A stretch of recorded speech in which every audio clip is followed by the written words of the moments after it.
Hello everyone, Carmine from New York here, photographer in Manhattan since 1973. What is this?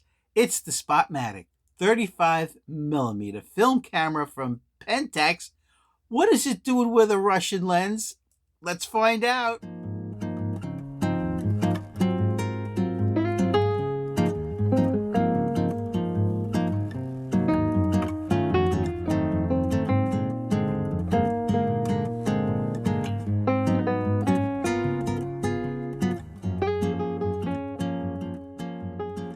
Throughout this whole video, you're going to see photographs that I took with the Pentax Spotmatic and the Helios lens. Now you'll see on the camera that it has a lens that's marked made in USSR.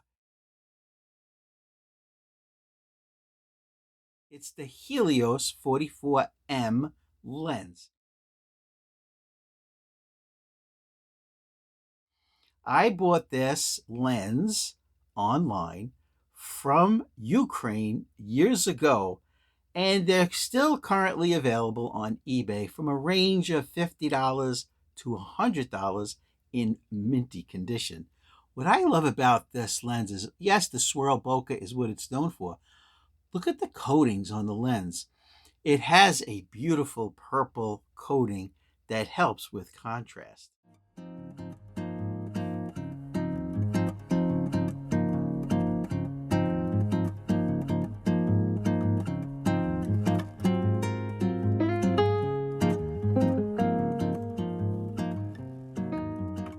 Now, back to the camera. Okay, in 1964, Asahi Optical Company, which that's their logo right there, made the most popular camera, the best-selling camera in 1964, the Spotmatic.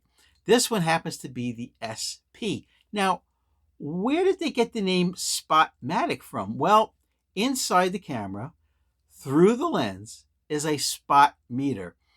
When this camera came out, to get a spot meter, you had to have a handheld spot meter, a handheld separate one. Now, they were revolutionary. Asahi Pentax came out with the camera that has the built-in meter.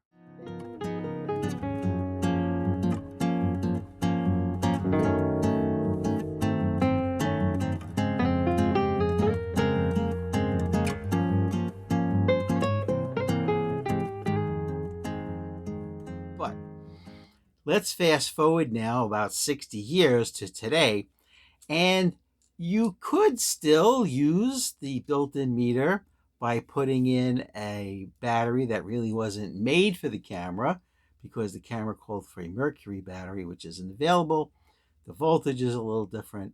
So here's what I do. I do not even attempt to use the built-in meter on a 1960s camera for a few reasons. Number one, ECM, electromechanical migration. Just to put it simply, soldering points on all of the electronics inside for the meter, the solder actually starts to migrate and cross over and could short out and give false readings.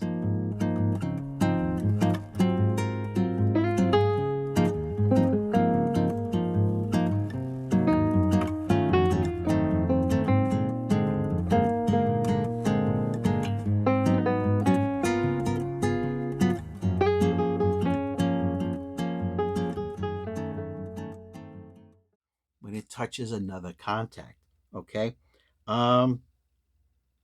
Also, heat, expansion, and contraction of the solder points also could most likely, after 60 years, give you inaccurate readings, plus the fact that you have a battery in there with the wrong voltage, because they don't make the right voltage one anymore because it's made of mercury. Okay. So I shoot this camera. Here's the battery spot. I shoot it with no battery because it is a 100% mechanical camera. All the shutter speeds work without a battery. Now this particular one, the SP, goes from B to 1000. Now, Pentax made this camera in many different model numbers. The SP1000, which the 1000 stands for the highest shutter speed.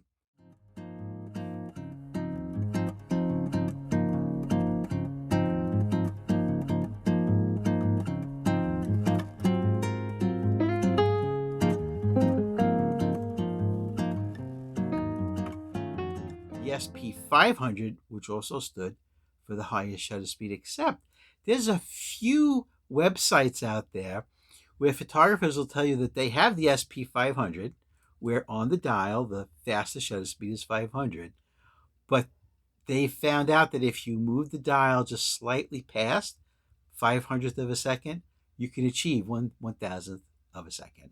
It's just a rumor. Okay, there was the Spotmatic 2, the 2A. They made a few different variations of it. But here's why my photography school in the 70s had 20 of these Spotmatics. They're all metal. They're rugged. Like I said, if the battery ran out or you died or you didn't have any extras, it would still work perfectly.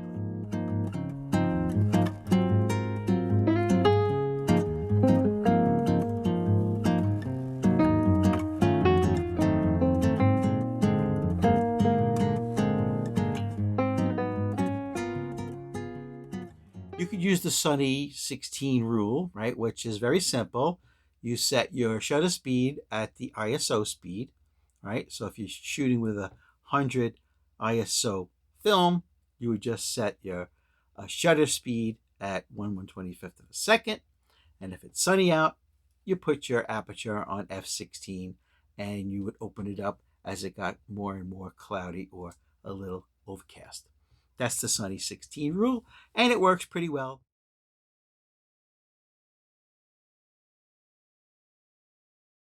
However, you'll see on top of my camera, I have this TTARTISAN light meter. They're not a sponsor. I have found that this meter works perfectly. It just slides into a cold shoe, or you can use it handheld from your pocket, and you simply just press the button. It reads the light, and you turn either the aperture ring or the shutter speed ring till you get a green dot. Here's a little video I made.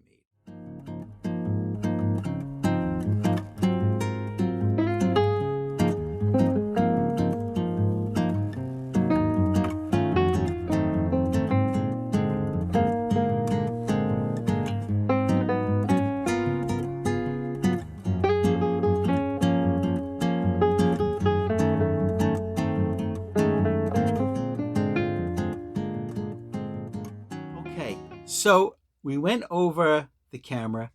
There's millions of other videos out there that go into deep detail about it, but there's really nothing to it. It's just a film advance, the shutter button, here's your shutter speed dial, and this is just the film rewind knob. The rewind, okay, right? Very simple, okay? Film goes here. This is where it winds up, okay? And you take your picture and the curtain opens. It's very simple all metal camera. That's why photography schools highly, highly recommend that you get this camera. Now, I just picked up another one of these for my grandchildren, and they're $35 without a lens.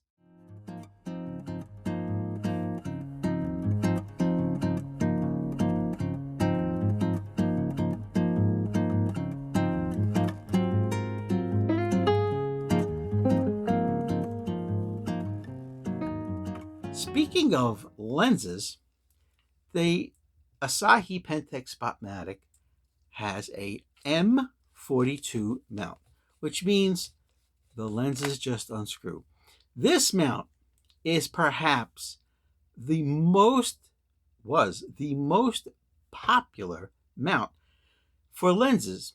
Manufacturers made all types of lenses from normal 50 millimeters to the Asahi Pentax 400 millimeter in M42 mount. You can find M42 lenses online, whether it's a Russian-made Helios or a Takumar lens made by Pentax themselves, right? This is the 400 millimeter. They are so inexpensive, but very high quality lenses.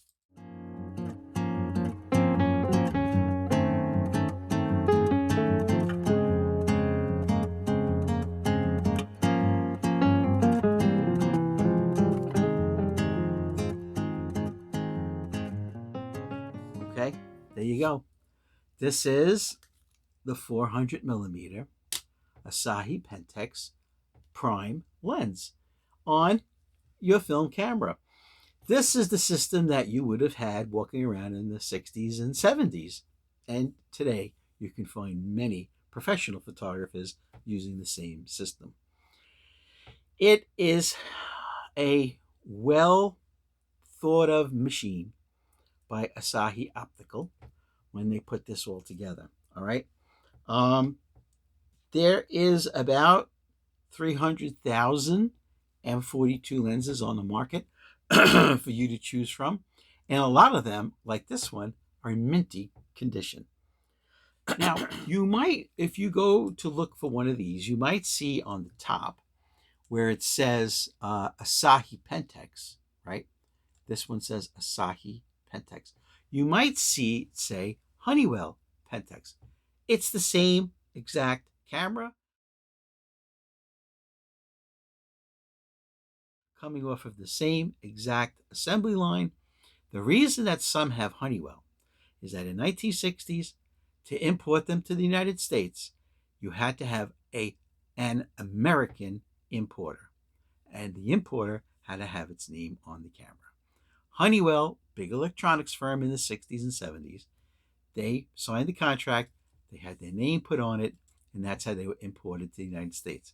It's the same exact camera, only the engraving is different. I feel you should get one that says Asahi Pentax. Why?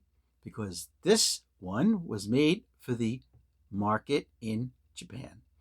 And as I have many videos, this being number 464, you've heard me say quite a few times, Japanese people love their cameras, treat them with respect, they treasure them, they treat them as if they were Rolex watches. Now, some of you over the past few years want to know a lot about the film I've used and the settings. Well, the film, I used Arista 100 DX film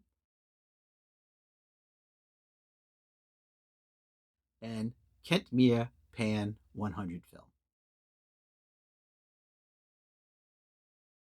All right, I developed them myself in Rodinol 1+25. And I scan the negatives using the JJC scanner that just goes right in the front of your camera.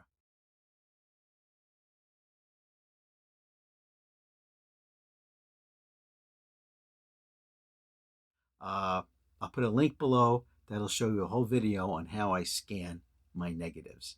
Okay. All the photographs you're seeing, now the settings, of course, will be all different. I can't tell you what aperture or what shutter speed because I walked around, all the settings are different for almost every picture. All right. That's why you need a light meter. Okay. And like I said, this is the TTARTISAN. All right. So now sit back, relax. We're going to look at all of the photographs I took with film from the Spotmatic and the Russian Helios lens. Comment below if you've ever tried a Spotmatic or a Helios lens. Let's go.